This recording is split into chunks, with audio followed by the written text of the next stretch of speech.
looking at this piece of land to invest in, 1,100 acres in Virginia, and it's a big cornfield. One of the big problems in the world, bigger than global warming. See how it's lighter up at the top of the hill? All the good soil washes to the bottom. It's called erosion. And more important in solving global warming in the way that you hear about in the media is fixing what's called carbon sequestration.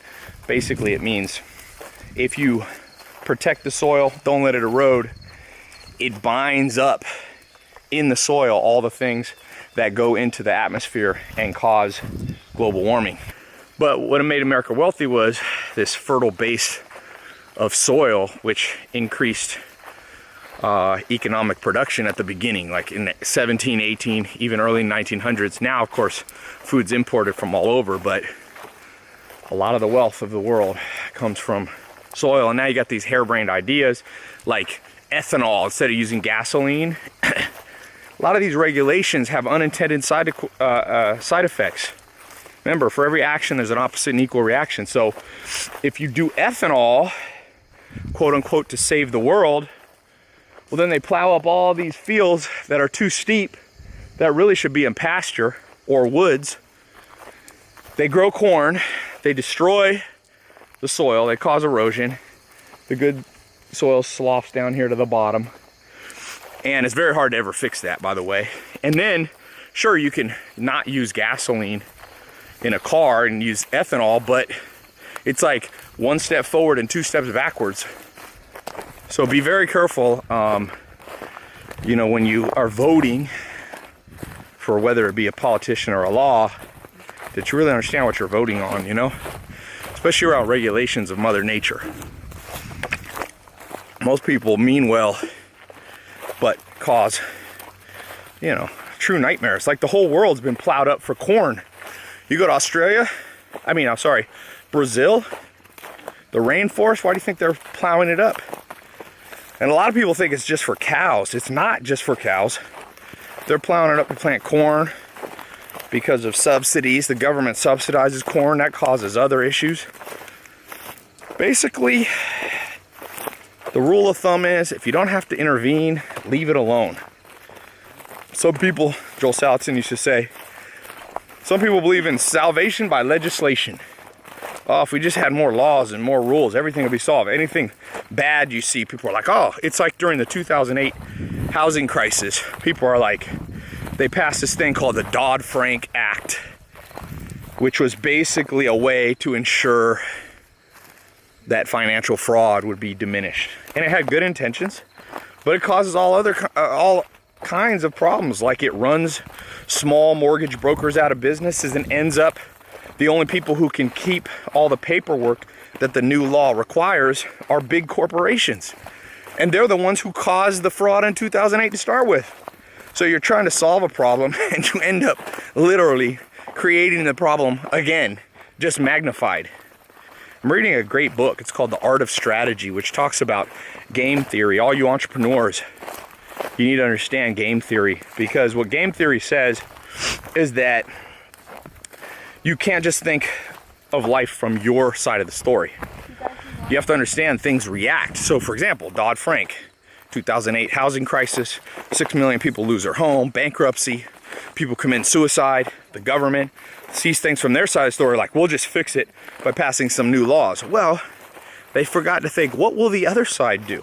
It's kind of like the art of negotiation. If you want to negotiate, you can't just go, oh, I want to buy this house for 250 grand, so it's listed at 300. Let me just tell them I'll only pay 250. Because in a perfect world, they'd have no choice. They would just listen to you and go, okay, well, you want 250, we want a 300, but I guess we got to sell it to you. But in the real world, with game theory, it's kind of like a game. You say, I'll only pay 250. They say, F you, we'll sell it to someone else, get out of my house. And they close the negotiations. And that's why if you read like a book like The Art of War, one of the great business books, it talks a lot about this concept of the wise general plans. The wise general sends spies. The wise general wins the battle without fighting, meaning he thinks of the negotiation with the other side in a way that's favorable to both. It's kind of like what's going on right now with North Korea and Donald Trump negotiating or calling each other names over this whole North Korean missile crisis. If you don't understand game theory and you just start passing laws or saying things rashly, you have to remember that causes them to have a reaction. Good example of this in American history, where America probably made a big mistake. There's a good documentary by Ken Burns just came out on the Vietnam War. And but a couple months before that came out, I was reading this fascinating book on the Tet Offensive, which was when America really started to lose the war in Vietnam. And what happened is JFK and even presidents before, they meant well. They thought Vietnam wasn't doing well because of communism coming in. So they sent troops. So you send troops to Vietnam with the good intentions, but you forget game theory. Now all of a sudden you got people in Vietnam that have a foreign quote unquote invader, even if you don't think you're an invader from your side of the story, but what about their side of the story? They don't like it. It'd be like if a whole bunch of, Chinese troops landed in Los Angeles, people would be freaking out even if they were a quote unquote peace mission. And so what happens is, because the powers that be at that time and over time in the Vietnam War, like Lyndon Johnson and what was his guy, McNamara or whatever, one of these, the Secretary of Defense, they made huge mistakes. You ended up having 250,000 American troops, I think, were wounded. 50,000 were killed, or 58,000. McNamara, all these people, what good intentions probably. They ended up causing calamity. I saw one of the interviews with a North Korean soldier. He said, people often ask, who won the Vietnam War? And he said, people ask that question have never been to war. No one wins a war. It's just destruction. I thought that was an interesting statement. And anyway, so you gotta be smart in life, I guess, is the whole gist of everything I'm talking about. You got to have a little insight into the world. You have to have the ability. So I tell people to travel. By traveling, you get to see both sides of the story, how the world is, That's why I'm such a big fan of some level of disruption of the current education system, because the current education system doesn't talk about things like I'm talking about very well. And if they do, they communicate them in a boring way so nobody remembers them. Again, people go, look at the education system with forced testing. They thought they'd make schools better by judging schools by how well they do. Oh, deer. Look how many deer there are. Holy crap. Oh, they're just galloping away. How many deer was that, Kate? 10. 10 or 20? Oh. More. Gotta Snapchat that. Post this, Nathan. Put 10 deer running away. 10 deer jumped up. Snapchatting. But modern education system, they said, oh, we'll just pass laws that you're judged by how you do on standardized tests. They forgot that every action has an opposite equal reaction, so guess what happens? Teachers start focusing just on making their students pass the test, not making them have real comprehension. And there it is, there's some more. So the whole school system becomes about memorization and then dumping it. I call it pump and dump. That comes from a different background, but that's what I'm reminded of. You basically pump information in students' brains so they memorize it just long enough to pass a test, not long enough to understand it or utilize the information, and then they dump it out of their brain because they got another test the next week. So you create a system of just automaton robots that are good at pump and dump facts in and out of their brain. It's just, again, people meant well, a lot of school teachers mean well, a lot of policymakers meant well, but they weren't using their brain and understanding every action is opposite and equal reaction. Are you tired yet? Nope. She's worried about bugs. What bugs were there? There are spiders and ticks. You see it? There's a tick on you! No!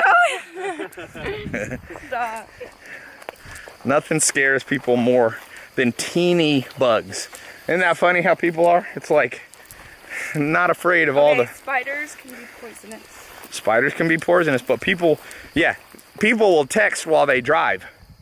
And that's a 6,000-pound SUV, and they're not afraid of that, but they're super afraid of the 1 in a million people that die from a spider bite in the US. That's true.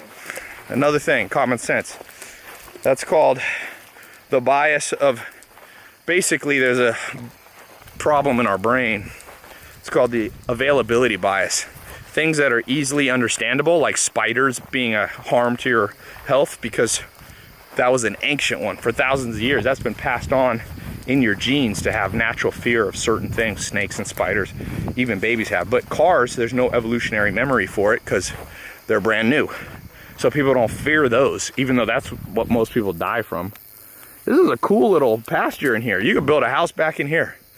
Whenever I'm looking at land, I'm always thinking, how can I improve not only the quality of the soil and the land for biological purposes, but also from a business standpoint, how can you make the land more valuable to people, which increases its financial value? Nothing wrong about with thinking in from more than one perspective, you know? Yeah, this is a cool little hillside up here. For those of you listening on my podcast, or now I'm on Spotify, you're gonna hear a lot of, you're not gonna see what I'm talking about, but it's all right. You can always watch this on YouTube or Facebook. Mark, are you talking to yourself up there? No, I think subtextually they'll know when you're speaking. They can imagine it in their mind. I thought Mark had gone live, had gone insane on us. I know. He was up there talking to himself. You tie them with me. I'm with the conversation. This has I think it's better with video too. a ton of great trees in here. Those are this area. That's called locust right there. It's a great tree. One of the sad things, one of the greatest trees in history is extinct. It was something called wormy chestnut. And a lot of the houses here, when when settlers came to America, it's basically a wood that never rots with no chemicals. Joel Salatin's house was built in 1700s, around the time America became a country, and he never had, the wood's still as strong as ever. But wormy chestnut got killed by a blight, so it's all gone. Locust is a kind of a second-rate version of it. It's pretty good. Locust is also a cool tree because in the soil, it actually builds the soil. It has these little nodules. It's called a legume, just like soybeans, just like alfalfa, clover. So sometimes Mother Nature knows how to repair itself by having these, they call them high succession value trees, higher quality. Although there's a lot of oak in here too. Let's go down in here. Who wants to go in the woods? Hopefully, it ain't hunting season yet, or we need an orange jacket so you don't get shot. Mark's got his guns. Mark, you're gonna be no match for a dude sitting in the stand with a 30-30. I got it right here. First time I ever went hunting, I went with a 30-06. Oh, that's deep. That's like a cat cannon. It's like a World War II cannon. You don't really want to hunt with one. It's too powerful. If you want to shoot elephants, you know, I saw a news article that an elephant killed somebody in 1917 and they hung it like a person as its punishment. Oh God, people have been weird in history. You know, they needed a chain and a crane. See, what did I just say? What did I say? These trees are dying. So a lot of people think it's bad to cut down trees. I'm like, look at this tree right here.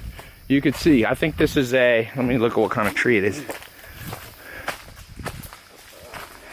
Is it a poplar or oak? But anyway, look how it might have got struck by lightning. Yeah, sure did. So things die. People don't understand that. People teach their school, you take kids nowadays and they protect them so much from everything. People don't grow up and know how the real world works. Sometimes stuff gets hit by lightning. That's why it's good to be on a farm. As a child, you see that things die. People in the modern world, you ask them where, you know, yogurt comes from. They'll be like, it comes from Vons. It comes from the store.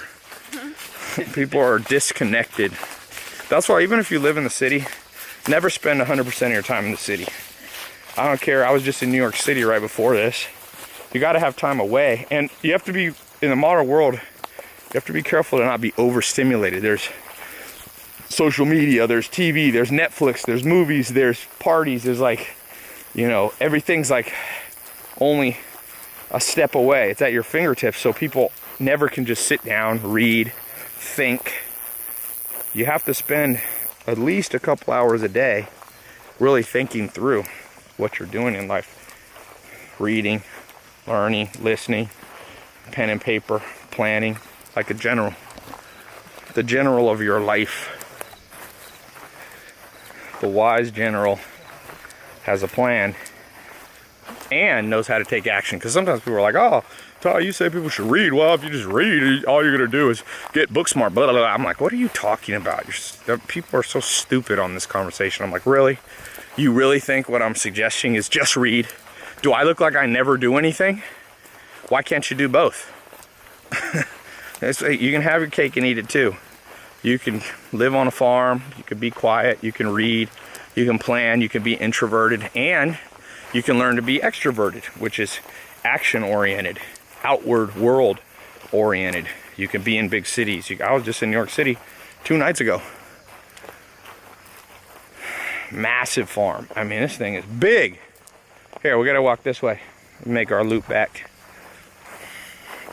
Joel Salatin always tells me, the reason everybody's fat in America, nobody walks.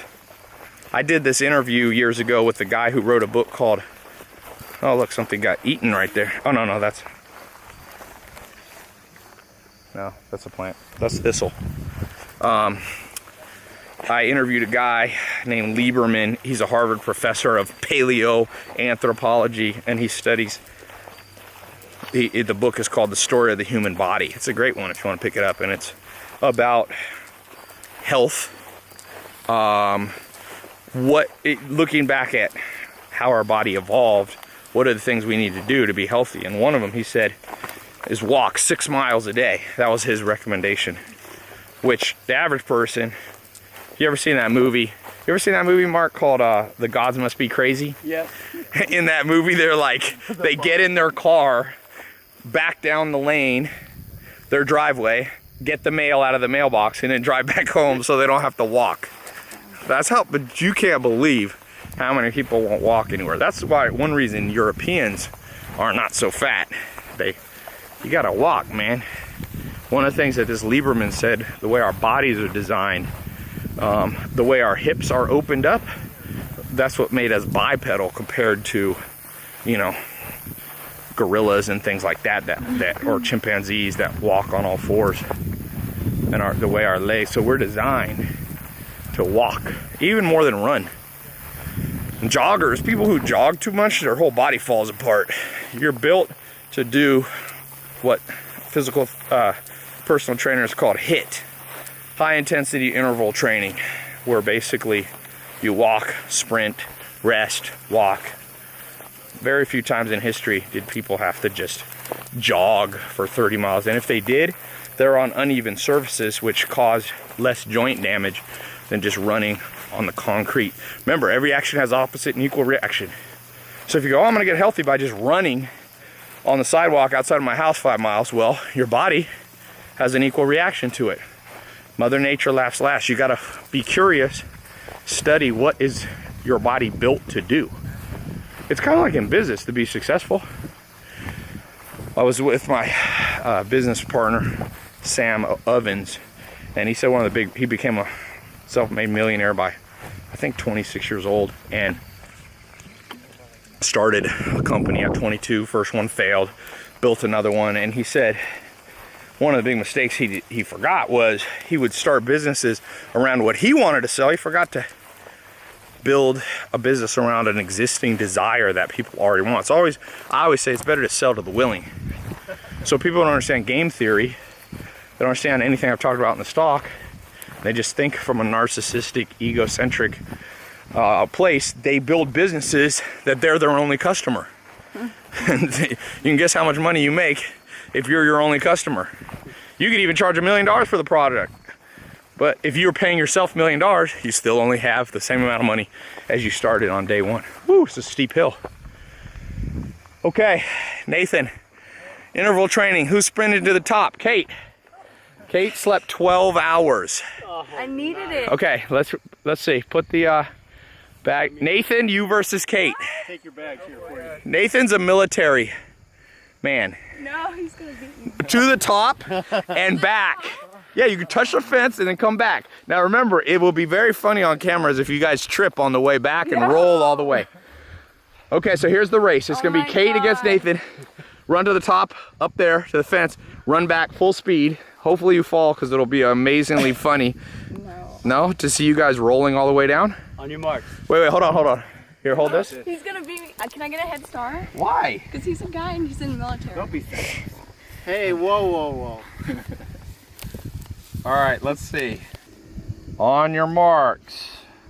Oh, mine isn't tied. Get set. Go! Kate, do not let Nathan beat you. Kate's pushing. Oh, yeah. Kate is pushing. For those of you listening, not watching, this is a race to the top. Okay, you gotta come all the way down. It's easy down. The race was... Now they're stopped at the top. I'm so... gotta come back down. This is my favorite part. Here, hold this. Faster! Faster! Roll. Come on. Nathan, you're losing! Can you hold it for me? Nathan, you're losing! Just point it directly. Kate, don't stop! You have to run past me. Nathan, I'm disappointed. You represent the military.